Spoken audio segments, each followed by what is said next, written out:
Hi, welcome everyone to today's support session. Today we're going to be talking about disorganized attachment, or as I call it, the Pendulum Swing Dance. And for anyone that's new here, although most of you are familiar with this, but this is our support session. So this is our weekly time on Wednesdays where we get together and we support one another. I'm just going to go ahead and do a little bit of a learning lesson for about 15 minutes, teach us a little something, and then the rest of the time is for you. So if you have any questions that have been brewing in your mind, go ahead and ask those during our Q&A. If you have any questions about what I'm talking about and teaching about tonight, also definitely ask those questions. That's what I love. I try to facilitate those questions first. So if you do have anything, feel free to drop them in the chat during my teaching lesson or after. Or if you just want a breakthrough session, which is about 5 to 10 minutes where you and I go back and forth one-on-one to really get to the heart of what your question is. So that way it's not just, hey, what do I do during this? And I give them bog standard response. I want to be able to really dig in deep with you. So if that's something that you want tonight, you can go ahead and let me know during the Q&A. You can raise your virtual hand or drop it in the chat. There's a small group today, which is always lovely. And it means that I get to spend more time with you and we get to just be chill.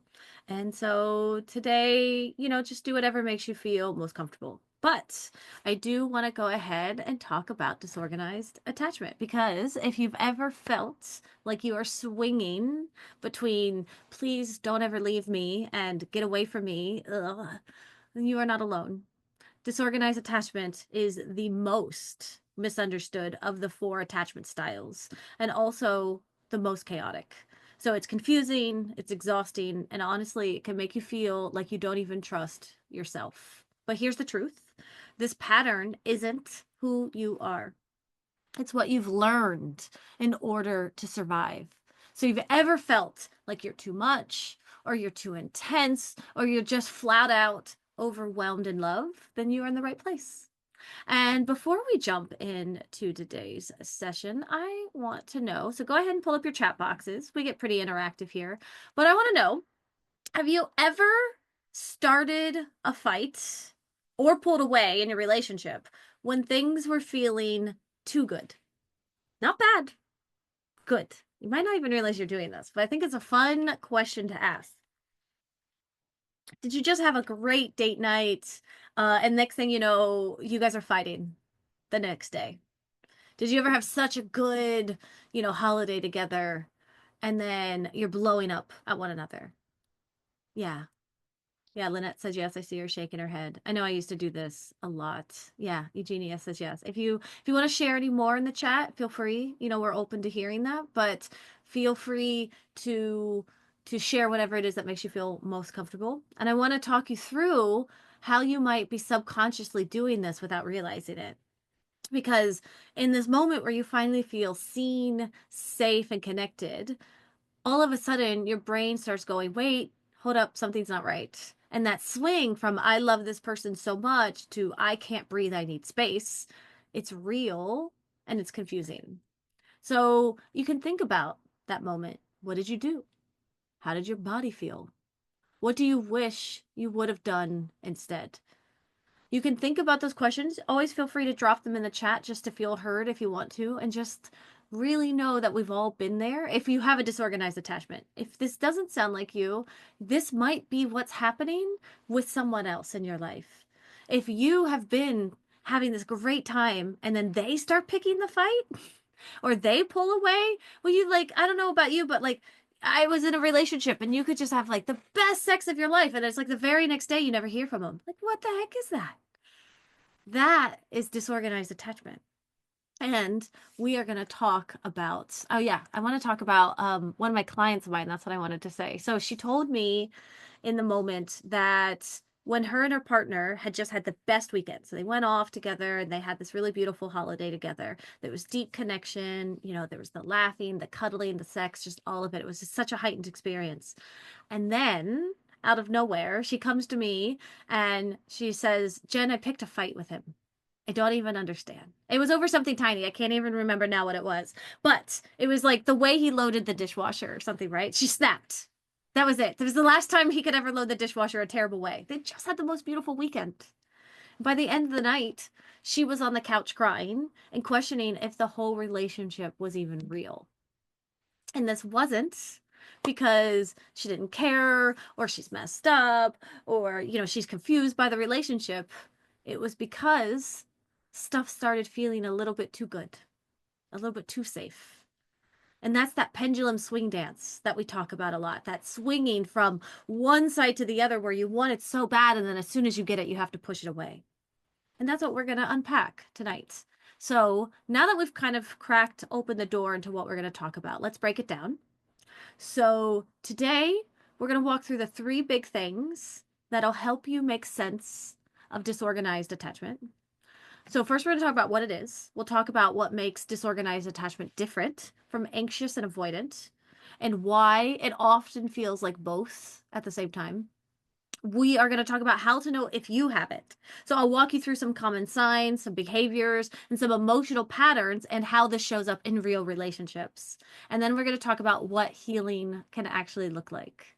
So not the Instagram version or anything like that, but the real messy, hopeful process of learning how to feel safe and connected without swinging between the extremes. So by the end of today's session, my goal is that you walk away feeling less confused by your reactions and more compassionate towards your story.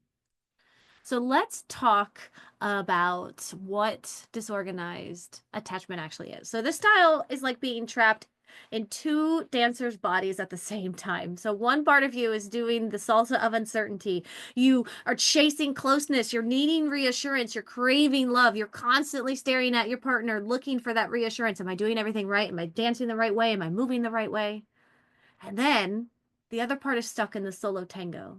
You're pushing away. You're shutting down. You're avoiding vulnerability. So what happens? Well, you are swinging between don't leave me and I can't trust you over and over and over again. And disorganized attachment forms when a caregiver was both the source of comfort and a source of fear.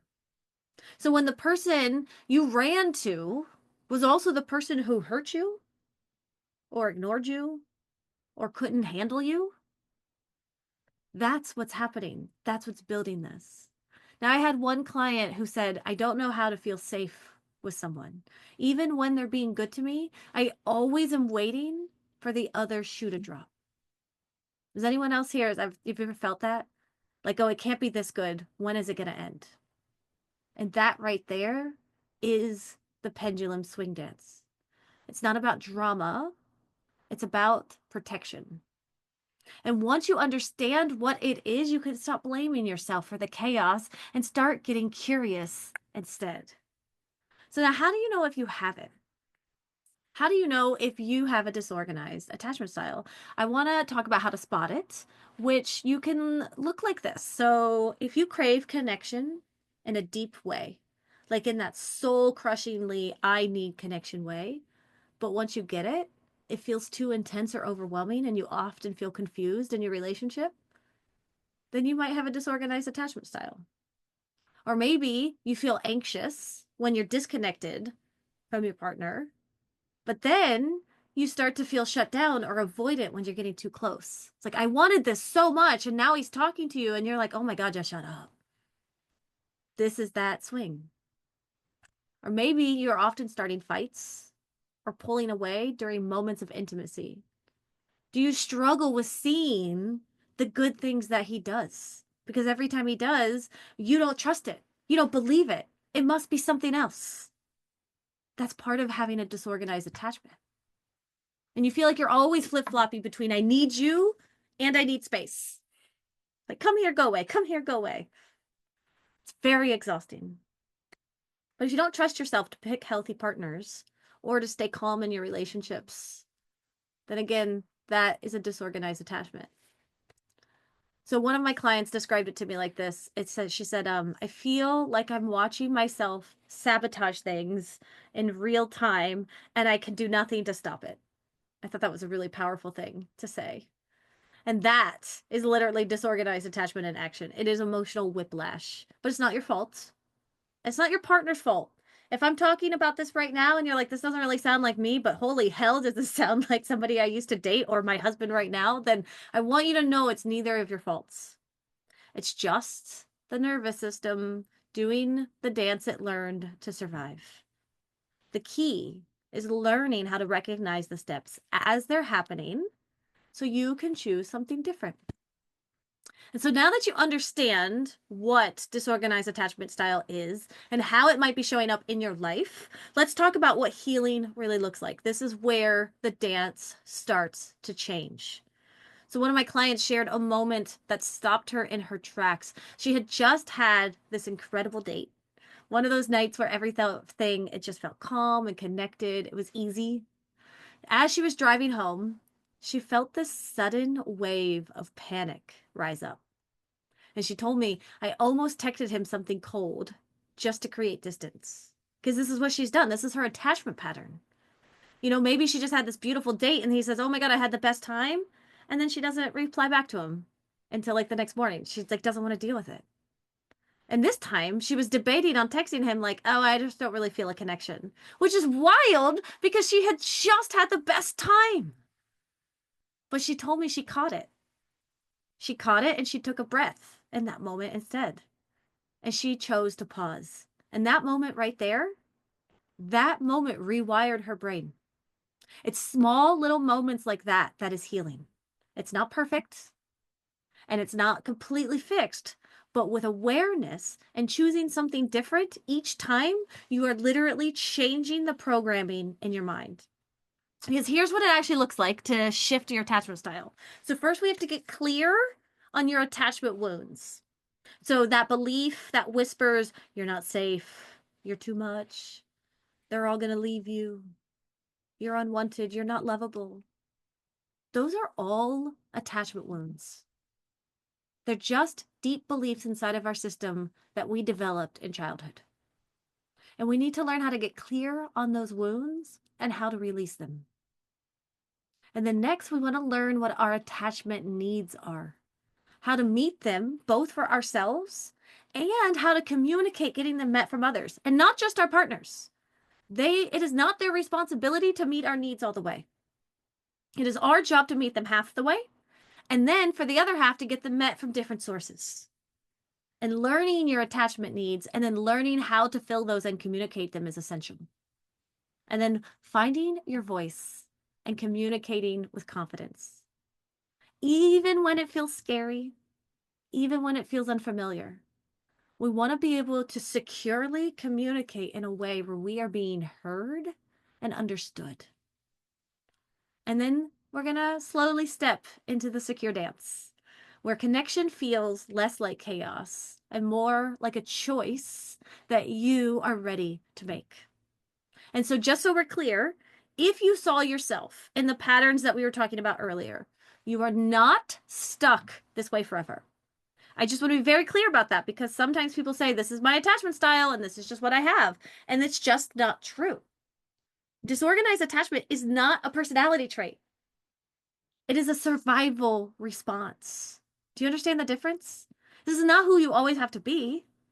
It is a part of how you developed in childhood to learn how to survive. And a survival response can absolutely be softened, reshaped, and healed. So by step, dance by dance, with compassion, support, and a lot of self-trust, and a lot of trust in others to get you through it, this is how we slowly start to shift our attachment style. So now as we're wrapping up, I want to talk about just the few key things that we talked about today. So first and foremost, disorganized attachment is not a personality. It is a survival response. This is not a flaw. It's definitely not a diagnosis. And it is absolutely not your destiny. It is what happens when love and fear got tangled up together way too early on in your childhood. And you can start to shift this pattern by understanding your attachment wounds and getting curious about your attachment needs. The things that you never got, that your nervous system is still searching for. And healing happens when you begin to communicate those wounds and those needs with confidence as you move towards your secure dance, one grounded, conscious step at a time. And you don't have to dance the pendulum swing dance forever.